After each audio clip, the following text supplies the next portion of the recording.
você acha que dá para ver direitinho aí? Tá? Dá? Posso pôr?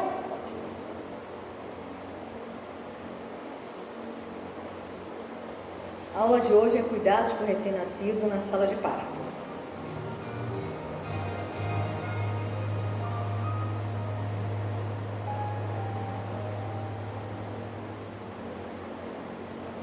Aula 15. Os exames no recém-nascido ainda na sala de parto, com o Dr. Felipe de Souza Rosa, que é pediatra e neonatologista do Hospital Israelita Albert Einstein. Vamos falar sobre os exames iniciais realizados ainda na sala de parto, o boletim de África, o primeiro banho do bebê e o contato com os pais. No primeiro momento que o pediatra recebe essa criança, ajuda na secagem e aquece o bebê para respirar a enfermagem. Essa questão. Isso geralmente é feito fora do campo visual da mãe, que o pai muitas vezes está junto na sala de parto, vai estar acompanhando isso mais de perto. Passado esse primeiro momento da secagem, o pediatra, no seu treinamento, ele vai estar vendo quão bem essa criança está se comportando. Para isso existe um parâmetro já de algumas décadas que chama um boletim de África. O boletim de África engloba 5 parâmetros básicos da saúde do recém-nascido. É dada uma nota de 0 a 2 para cada um deles, que são a frequência cardíaca do seu bebê, a respiração, o tônus muscular da criança, a coloração da sua pele e avalia também se o recém-nascido está ativo e reativo à manipulação. Essa avaliação é feita em 2 momentos, aproximadamente no primeiro minuto de vida e em seguida, passados 5 minutos. A nota final do boletim é feita pela soma das notas de cada um dos parâmetros. É perfeitamente normal que o bebê não tire 10 nessa avaliação no primeiro minuto. Terminado o momento do ato, aquela criança estável, sempre é feito o uso do colírio dos olhos, que chama a manobra de Crevet, e isso serve para a prevenção de uma conjuntivite, que foi muito comum no nosso meio. O choro é uma coisa que vem espontaneamente do bebê e tem uma função, quando presente, de ajudar justamente a retenção de ar entre os pulmões, uma coisa que talvez tenha ficado um pouco folclórica nesse momento do parto, todos nós já vimos fotografias, e eu particularmente nunca vivenciei como neonatologista, observo que tapinha no bumbum, que o obstetra já apareceu várias vezes batendo no bumbum da criança. Tem um vídeo engraçado no YouTube, o pai se vinga do tapa no bumbum do bebê, batendo um pouco no cérebro. O pediatra falou que não estava. Mas esse tapinha ficou realmente como uma coisa talvez folclórica, o esforço do choro do bebê é um esforço que parte da criança. Existem crianças que choram muito pouco ao nascer, isso não quer dizer que necessariamente essa criança, pela falta do choro, esteja grave. Isso algumas vezes já na aconteceu da família está muito aflita, porque o doutor não chora, mas os outros dados que eu comentei com vocês, conforme esse boletim de África, são absolutamente normais. Então, quer dizer, que não vai precisar nem chorar, nem apanhar o bumbum.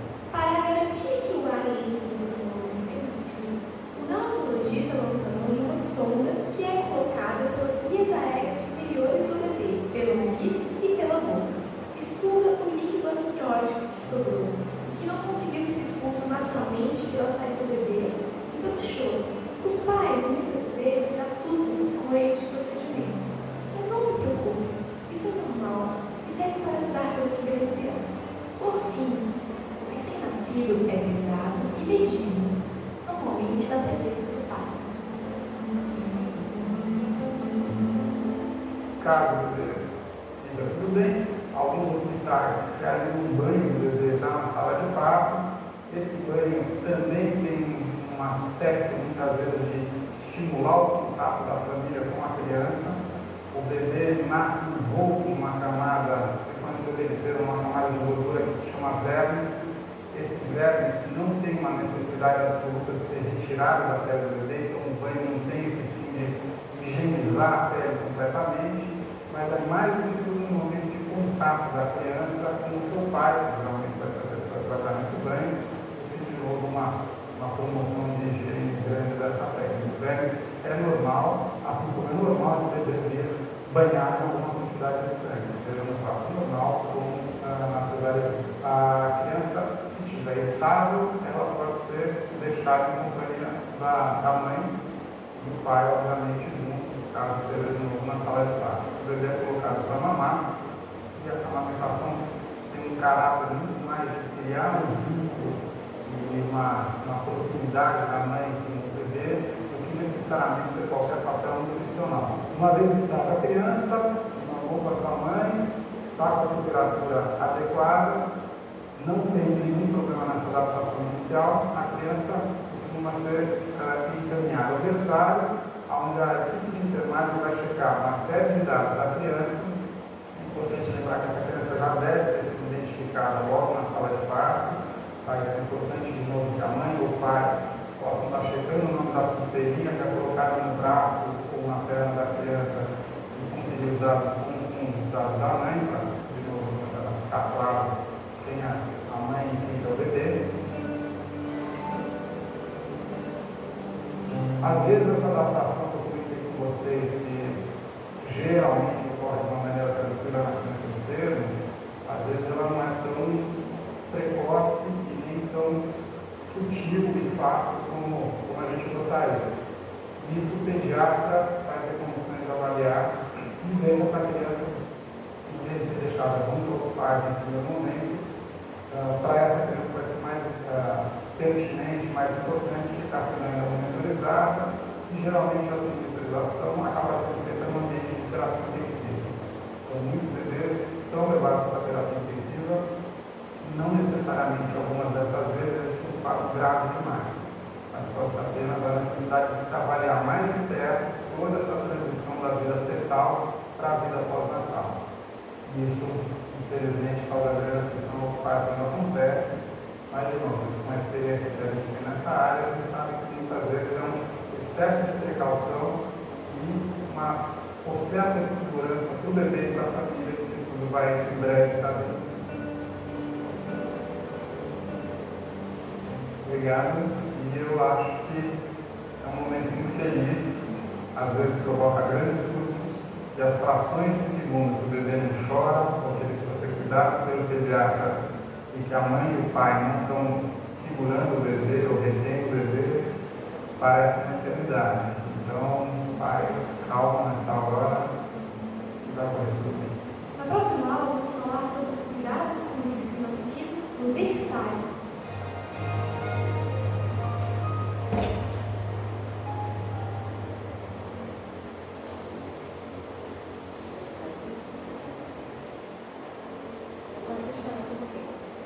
Essa parte aqui, tem alguma dúvida com relação a isso?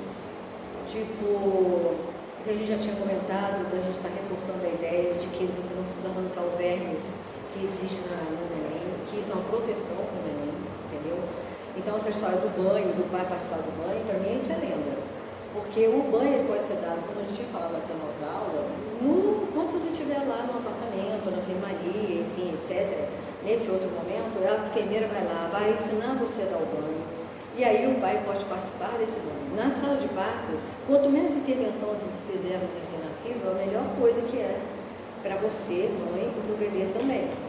É claro que a identificação é óbvio que existe, e o apegar é feito mesmo, entendeu? Que é um procedimento que é interessante, que você previne algumas coisas, né, para o futuro, você pode ter alguma intercorrência no futuro, você já vai ficar sabendo ali, isso era orientado com relação a isso, né? Mas fora isso,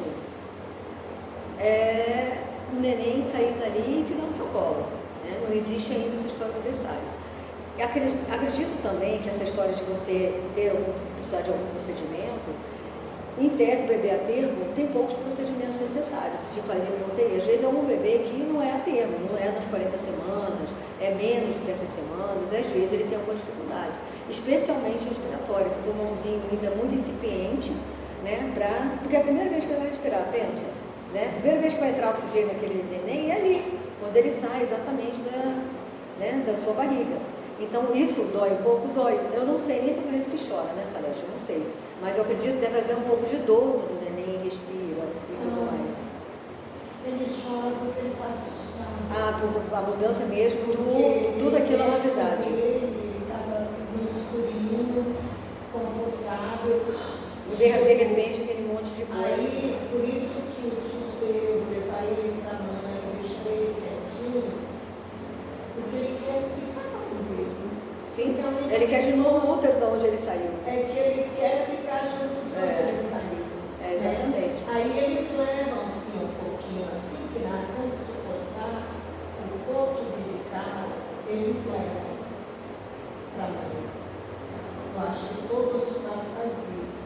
A minha não Porque fez. está na Constituição. É. Mas a Na época moça, da a minha- advogada vai vir aqui falar, né? E aí, na sequência, a gente vai falar sobre Aí, isso. depois que o neném respira um pouquinho, dá um tempinho, aí é feito o corte do umbigo. Aí o pediatra pega, vai examinar, fazer aqueles procedimentos. Eu acredito que não passa mais a sonda lá no Eu também ia só falar isso também. Para mim, é um procedimento que eu não conheço. Eu acho assim que essa história da sonda, eu acho que é um procedimento que deve ser padrão, ou deveria ser padrão em muitos momentos, mas que necessariamente nem todo médico aplica. Pode acontecer do médico não fazer a sonda, não haver necessidade disso, entendeu? Depende do hospital, né? Ou do hospital. É porque tem, como é que fala? Não é norma, é protocolo. Pode ser. Lá no São Luís já não passa. Né? Eu não sei, porque eu também não ouvi falar de sonda faz muito tempo. Eu até achei estranho quando eu vi esse vídeo aqui, entendeu? Enfim, eu acho que não há necessidade disso mesmo. Depende da instituição. Pode ser, mas é uma coisa talvez para a gente pensar e refletir e de repente, quando eu for ensinar para vocês o que é um plano de parto, né, que vocês podem até colocar sobre isso daí. E depois eu vou falar sobre isso. O plano de parto dá para você brigar com o médico. Não tem que existir uma fight nisso daí. Entende? É uma questão de conversa e de esclarecimento, ok?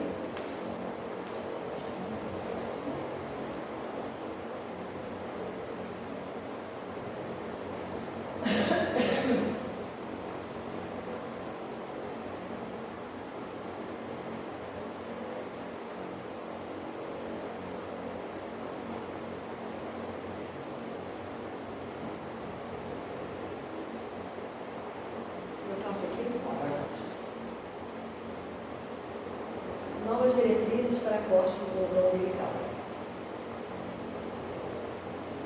Desde 2012, quando a discussão a respeito do procedimento surgiu, a instituição não considerava que havia evidência suficiente para encorajar a espera.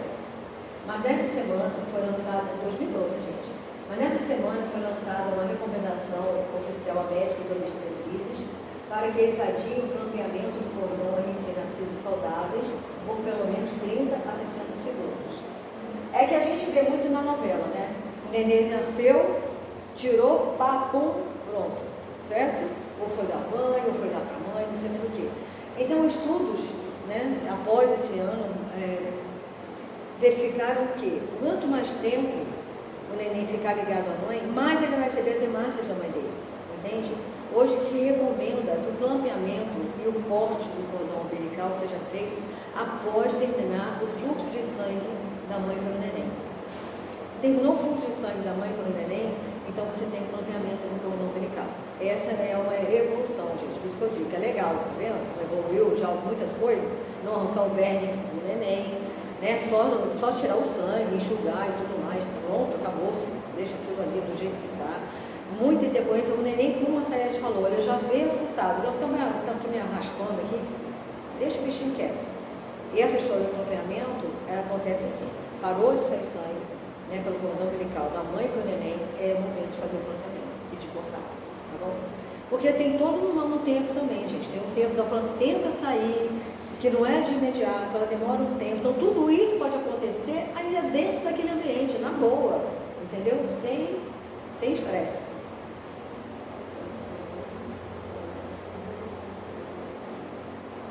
A hora de ouro que já foi mencionada, né? O nascimento, as primeiras horas do bebê fora do ventre da mãe, são momentos muito especiais. Por isso, os primeiros 60 minutos, ou seja, uma hora após o parto, são chamados de golden hour, ou hora de ouro dourada em bom português. Essa hora dourada é recomendada independentemente do tipo de parto, se ele for normal ou cesárea. contato com o peito da mãe logo após o nascimento e permanece nesse contato pele a pele por toda a primeira hora de vida. Isso é possível se o bebê não precisa de nenhum tipo de atendimento médico após o parto, que foi o que aquele outro médico comentou, né? No atendimento de emergência. A golden hour no parto tem esse nome porque essa primeira hora de contato entre mãe e bebê é fundamental para fortalecer o vínculo, sendo realmente uma hora de ouro. Antigamente, o protocolo ela levava o recém-nascido imediatamente para a avaliação. Agora, porém, já sabemos que isso pode esperar. Deixar o bebê aconchegado no colo da mãe facilita o reconhecimento e a segurança. O afeto materno é extremamente positivo e pode ter reflexo para o resto da vida do recém-nascido. Certo?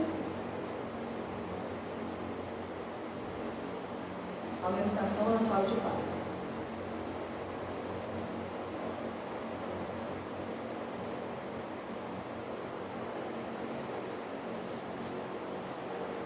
O aleitamento materno, que a gente logo após o parto, diminui o risco de morte infantil, reforça o vínculo afetivo com a mãe e estimula que recém-nascidos sejam amamentados por mais tempo, na verdade.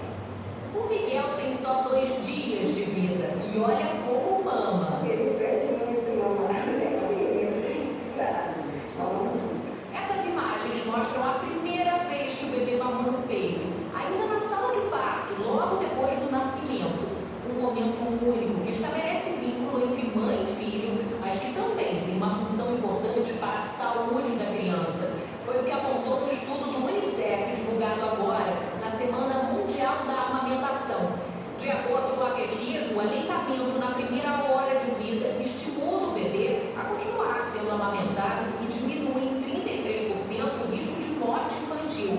No entanto, esta é uma prática adotada em apenas 2 a cada 5 nascimentos no mundo. No Brasil, entre 40% e 60% dos recém-nascidos mamam na primeira hora de vida. Neste período, o leite materno é chamado de colostro e tem características específicas que reforçam a imunidade do bebê. Ele traz toda a proteção, toda a memória imunológica dessa mulher vai ser passada para o filho. Então, além de ele funcionar como uma vacina, ele funciona como um alimento para dar hormônio. Ou seja, todos os nutrientes, tudo que o bebê precisa naquele momento, ele vai encontrar nesse alimento. Melhora, estabiliza a frequência cardíaca e respiratória, né? Estimula a amamentação precoce, o retorno da mulher após o parto, do corpo dela, do útero, é melhor também. Todos os benefícios são imensos. Especialistas recomendam que, para que tudo dê certo durante a amamentação, é importante buscar orientação antes, ao longo da gravidez. Em todo o país existem 220 bancos de leite que oferecem grupos de apoio, não só para as mães, mas para toda a família. A Antônia, mãe do Miguel, frequentou com o marido um grupo de apoio no Rio de Janeiro antes do bebê nascer. Os dois aprenderam juntos a forma correta de amamentar. Ele já é mãe, sabe que este pode ser um desafio e tanto. Por isso é importante contar com uma rede de apoio. Faz muita diferença. Tanto para a gente quanto para o bebê, que a gente fica mais seguro, né, para assumir essa responsabilidade. A gente não está assumindo sozinho. Eu ia comentar ele porque o colo dela, na verdade, eu aprendi que o pai também é uma menina. Bom, a gente vai ter uma coisa muito específica de amamentação mais pra frente. A gente vai dar 3 aulas sobre isso, porque, na minha modestíssima opinião, esse é um grande desafio para todas nós, entendeu? Porque tem pessoas que não têm dificuldade nenhuma no seio, que fica de boa. A minha filha não tem problema, a minha nora não tem problema, entendeu? E eu tive muito problema. Então, eu tenho amigas, né, tem pessoas que eu atendo, e que é um auê, gente, na história da amamentação, entendeu? Então, é muito importante realmente aprender isso. Essa história do neném vir direto para o colo da mãe logo após o nascimento, tem todos esses fatores importantíssimos. Primeiro, esse contato. Porque eu já falei também na outra aula que a gestação do bebê não acabou na hora que ele nasce. Existe o que a gente chama de esterogestação. Então, de 3 a 4 meses, aquele bebê só vê você e só vê um seio. Aí ele vai reconhecer sua voz, vai reconhecer as outras coisas, mas nesse momento só o que importa para ele é você e o seio. Tá? E tem muitos bebês quando nascem, que são colocados no colo da mãe, vocês podem parecer que é estranho, mas você acredita que ele procura o seio? Exatamente como um cachorrinho procura o peito da mãe. Ele pode estar subindo ele pode botar o neném aqui, ó. Ele vem aqui, ele vai procurar, ele vai fuçar até achar o seu seio. É uma coisa muito, muito, muito incrível. Eu acho maravilhoso, entendeu isso daí? Mas é exatamente assim. E essa história de o neném estar procurando, como é que faz, como é que suga, o neném é muito novinho, não consegue sugar direito. Mas só ele está, primeiro, junto com você. Não perdi meu útero não, ele está aqui, entendeu? Está junto com você, sentindo o seu calor, sentindo a sua voz, sentindo o seu seio, né? E saber que ele será acolhido, nutrido e amado, isso é uma coisa super legal. E porque também o seio da gente, ele é uma fábrica de leite, entendeu? Você pode não ter nada naquele momento que o neném nasceu. E não tem mesmo. Muitas vezes o seu colostro vai acontecer dias depois, né, do neném nascer, mas ele vai estar nascendo. E só isso daqui já deixa ele satisfeito, já deixa ele calmo, já deixa ele tranquilo, já dá segurança para ele. Entende? Quando o seu colostro efetivamente descer, ele já está um pouquinho mais fortezinho e ele vai conseguir sugar aos pouquinhos. Entendeu? Mas isso é um treino. É um treino para ele também. Saber como que vai ser o trabalho dele. Gente, não esquece, o trabalho é a equipe, tá? Ele tem que fazer a parte dele e a gente tem que fazer a nossa, ok? Então ele tem que ser estimulado a isso, porque se ele não sugar, danou-se. Não adianta só a gente ter o leite, né? Então isso tudo é super importante. É super importante essa história da alimentação. Eu venho com muita atenção à aula da Salete, porque é fantástico. Eu tinha problema. A minha primeira filha é essa, que eu não sabia nada como sei, não sabia nada de alimentação, certo? Eu já falei, zero de experiência. Nossa Senhora, não sei se saia sangue, espirrava sangue por todo lado na hora que ela mamava, uma dor insuportável, entendeu? E aí eu fui no médico pediatra 15 dias depois, porque para mim, a minha experiência, depois dos outros filhos, diz que os 15 primeiros dias, por isso que é legal, na minha opinião também, vocês podem decidir depois, não recebam visitas, pelo menos nos 15 primeiros dias, porque é a hora que você está naquela história de tentar amamentar, naquela história de tentar fazer com que a coisa dê certo. Vamos encaixar esse trem aqui, como é que vai rolar isso? Bota essa boca direita, tem que ser boca de peixinho, tem que ser não sei o quê. E acorda 30 vezes durante a noite, você está uma mulher acabada. Né? Então o cara vai querer visita, você tem que servir cafezinho? Não, de forma nenhuma, entendeu? Então você tem que ficar esse tempo, você, com esse bebê, tentando fazer essa adaptação, entendeu? Aí o meu foi horrível, fui no pediatra 15 dias depois daquela visita de praxe. Aí eu, muito tímida, porque eu não sabia nada, disse assim, doutor, eu só pode dar uma olhadinha no meu seio, porque está tão feio. Assim, com essa cara, que eu estou falando. Se incomoda, porque ele era pediatra, né? Dá uma olhadinha no meu seio. Aí quando eu mostrei para ele, aí ele disse, nossa, você não pode mais aumentar sua filha, você tem que ficar um tempão sem aumentar ela, porque o seu seio está em carne viva. Os dois. Certo? E aí o que acontece? Bota aquele bisquinho artificial, não sei mais o que, tira com chuquinha, tipo não sei o que lá, e chega uma hora que a falta de estimulação faz você diminuir o seu leite. Então eu aumentei muito, muito pouco a minha primeira filha. O que isso me ensinou? Que nunca mais vai fazer ninguém fazer isso comigo. Nunca mais vai deixar ninguém me ensinar as coisas. Nunca mais vai deixar de ter um obstetra na vida que não me orientasse sobre isso, que a obrigação é dele. Você tem que se orientar a sua alimentação. Você sabe uma coisa sobre isso? Então eu vou te ensinar, eu vou te dizer quem você deve fazer, onde você deve ir. Porque eu era uma pessoa totalmente experiente, eu era uma novinha inútil, não sabia nada. Então isso foi, eu falei assim, o próximo filho que eu tiver, nunca mais ninguém vai fazer isso comigo. Porque eu vou aprender, que eu vou atrás, que eu vou ensinar, e pá. E foi assim que aconteceu. Né? Os meus dois filhos eu alimentei o tempo necessário e o tempo que eu tive leite para isso, que foi mais de 6 meses. Que é o tempo mínimo, né? Mínimo que eles falam que você deve alimentar. Mas isso não quer dizer que você não possa estender mais tempo, tá? Isso é muito de mãe para filho e é muito pessoal essa decisão, entendeu? Então, só estou falando do meu depoimento de novo, para dizer da importância da amamentação sempre, de como é muito importante você ser orientado e acompanhado por isso, tá?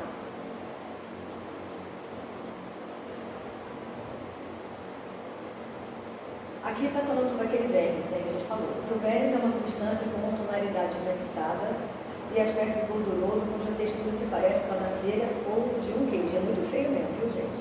A Organização Mundial de Saúde indica que a mãe deve aguardar 24 horas para dar o primeiro banho do bebê. Já a Sociedade Brasileira de Pediatria, desde 2015, que se espere pelo menos 6 horas para a ação e que ainda assim deve se manter o vermes. Isso porque, em poucos dias, a substância desnuda da pele, sendo por ela dissolvida espontaneamente. Portanto, evite esfregar a pele do bebê durante o banho, tampouco misturar o componente. Como vocês viram, a natureza é tão interessante, tão perfeita, que você não precisa tirar nada. Que aquilo que está ali vai ser absorvido naturalmente. Você vai trocar a fralda, vai trocar a roupinha, vai para você olhar, acabou.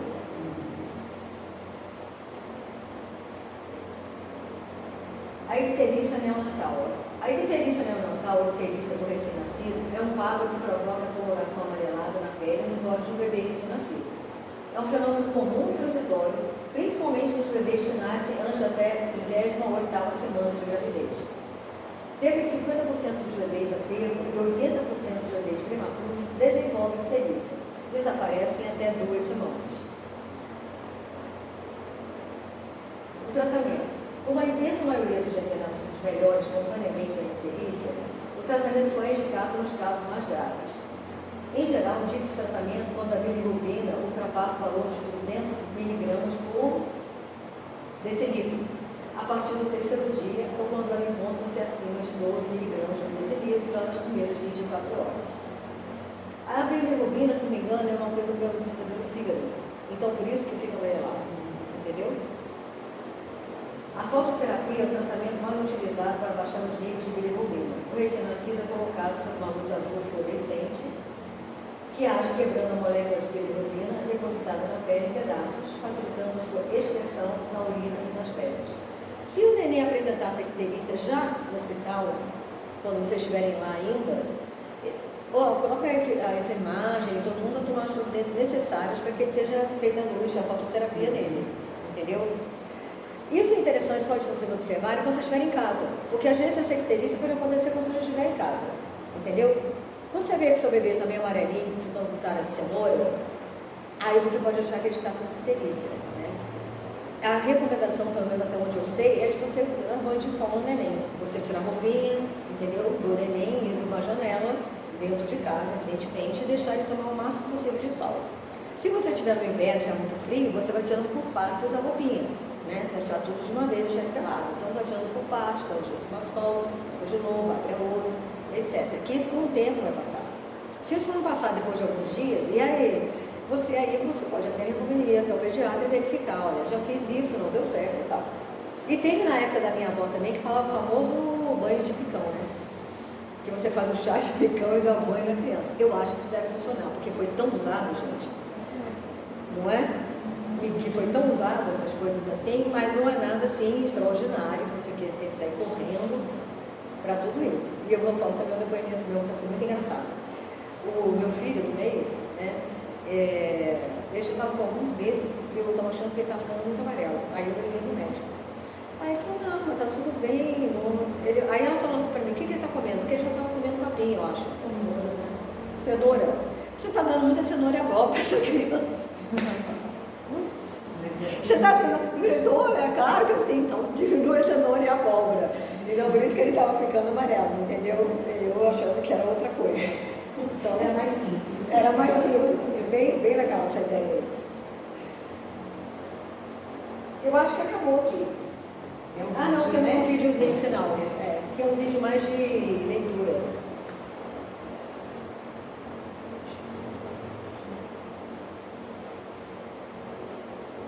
Outra coisa que é muito comum, que às vezes deixa os pais ansiosos, é a icterícia. A icterícia é o amarelão. Ele fica amarelinho, né? Até o olho dele fica amarelo. Isso é uma condição que na maioria das vezes é fisiológica, ou seja, é normal, e acontece aproximadamente 60% dos bebês normais. Quando o bebê nasce, ele nasce com uma carga de hemoglobina muito grande, ele nasce com muito glóbulo vermelho que ele recebe da placenta da mãe. E depois do nascimento, muitos desses glóbulos vermelhos, eles acabam se rompendo, libera esse pigmento que está dentro da hemoglobina, isso vai para o fígado não tem a capacidade de metabolizar isso com tanta eficiência por ser um fígado imaturo, e esse pigmento acaba acumulando na pele.